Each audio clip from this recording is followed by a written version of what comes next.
o cerco para uma grande guerra global, como no início dos anos 40, e o Brasil se vendo obrigado a assumir uma posição, os Estados Unidos usarão nosso território mais uma vez para lançamentos, etc. Já está lá qual é o nome daquele local de lançamento lá no Nordeste, que já está.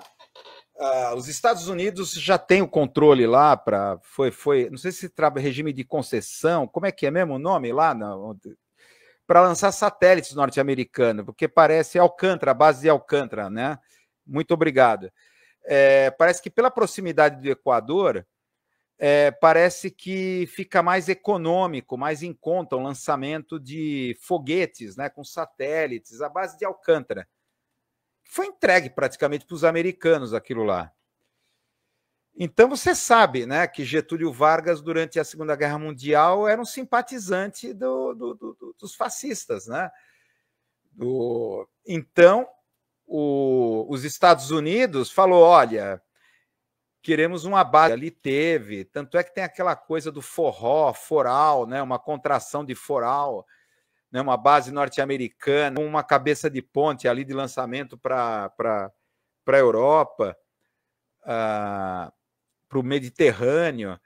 Então, tipo assim, olha, ou vocês passam para o nosso lado, ou a gente afunda os seus navios, né? Como de fato ocorreu, né? Alguns navios brasileiros foram afundados, botaram a culpa em submarino nazista, tá? E aí Getúlio Vargas passou para o lado norte-americano na Segunda Guerra Mundial. Mas não tem nem dúvida, né? O problema, a gente não está tão perto dos Estados Unidos quanto o México, né? Mas o México é aquela coisa, aquilo que se fala, tão perto dos Estados Unidos e tão longe de Deus. Se fala a respeito do México, né? Acho que o Brasil é a mesma coisa. A gente miseravelmente estamos não só no quintal geopolítico dos Estados Unidos, mas com as nossas riquezas naturais. Com as nossas riquezas naturais. Tá? Metais nobres, água doce, aquíferos. Estou aqui, os data centers, inteligência artificial, estão de olho aqui no Brasil. Petróleo, né? Como o pré-sal foi a maldição, né? Ao mesmo tempo uma bênção, mas ao mesmo tempo uma maldição, né? Vamos lá, então. Vamos ver aqui. Mais outra questão aqui nas conversas aleatórias. A perspectiva de uma terceira guerra mundial não pode levar tanto a uma paralisia quanto à assunção de riscos e comportamento anômalo pelas pessoas? Uma paralisia quanto à assunção de riscos e comportamentos anômalos pelas pessoas? Porque eu acho essa questão... vocês devem lembrar aqui que nessa live eu já coloquei aqui que a guerra total é impossível, tá? Dado o grau de dissuasão das forças, né? Estão falando tanto a questão nuclear. Então, é aquela coisa de que com o fim da Guerra Fria, você teve a ascensão do terrorismo. Você tinha as guerras locais, regionais. A Guerra Fria tinha esse nome porque as guerras realmente quentes ocorriam por procuração. Guerra do Vietnã, Guerra da Coreia, Guerra do Afeganistão. Mas estavam lá, as duas superpotências colocavam os seus títeres na frente, né? Os seus países de influência na frente. Então, na verdade, estavam operando União Soviética de um lado, Estados Unidos do outro, estavam operando essa guerra quente por procuração. E nunca houve guerra de fato. Com o fim da Guerra Fria, com o fim do bloco soviético, tem que criar um inimigo. É impossível não ter um inimigo. Isso é um truísmo. Isso eu acho que é axial na ciência política. Um sistema tem que ter um inimigo externo. Tá? Tem que ter um inimigo. Então, o que é? O terrorismo, a guerra ao terror. Então, a ascensão do terror, das práticas terroristas nos anos 90 até chegar ao ápice do 11 de setembro. Em 2001, né, que foi o ápice. Aí toda aquela coisa tal. Hoje a gente passou por um outro movimento, o fim da guerra do terror e as guerras híbridas, que também é uma guerra por procuração, mas apostando na autodestruição, a destruição por dentro dos países.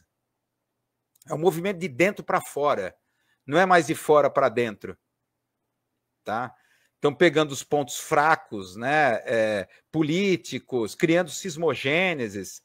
Você pode criar simplesmente guerras civis, conflitos por procuração, mas está lá os Estados Unidos, né? O Departamento de Estado norte-americano por trás ali articulando, tá? Assodando essas cismogêneses, né? Então agora vem essa Guerra Fria 2.0 e a ameaça, né, de uma guerra total é que vem agora um conceito de guerras nucleares regionais, bombas nucleares táticas. Isso é uma coisa, é uma ideia nova, tá? Então você pode ver a utilização de bombas nucleares, só que localizadas, pontuais, não uma conflagração total. Bombas sujas, como se fala, né? Então, isso é uma coisa inédita, né? Mas uma guerra total, assim, quer dizer, de um lado aperta o botão vermelho, no outro aperta o botão vermelho e acabou o mundo. A não ser que ocorra algo tipo lá o Doutor Fantástico, assim, um acidente, um mal entendido, um acidente tecnológico, sei lá, as inteligências artificiais que estão dominando os fios nucleares resolvem o que atrapalha a espécie humana. Então, vamos exterminar aqui a espécie, vamos destruir o planeta aqui. Vamos ficar só nós aqui, a inteligência artificial. Sei lá, alguma coisa assim que possa acontecer, porque... muito bem. Então, eu acho que a gente está vivendo o terceiro momento. Colocando aqui didaticamente, né, você teve a última guerra total, guerra quente, foi a Segunda Guerra Mundial. Blocos, né, em confronto, guerra total dos alemães, tá, aquela coisa, até acho que foi a última guerra quente, tá? Depois você teve a Guerra Fria, dissuasão, e a guerra por procurações, guerra quentes por procurações, guerra no Vietnã, Afeganistão, Coreia, tendo lá de um lado o bloco soviético, depois o outro momento, a ascensão do terrorismo com o fim do bloco soviético. Tá? A ascensão do terror, guerra ao terror. E agora o outro momento são das guerras híbridas. Guerras por procurações no outro sentido, não mais uma guerra quente, uma guerra produzida por cismogêneses. Tá? Incitando as cismogêneses internas, né? Então, criando movimentos como de guerra civil e assim por diante. Tá?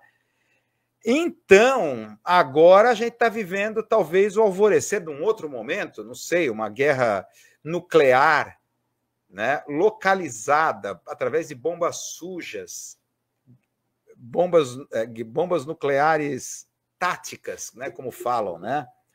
É uma coisa muito bem.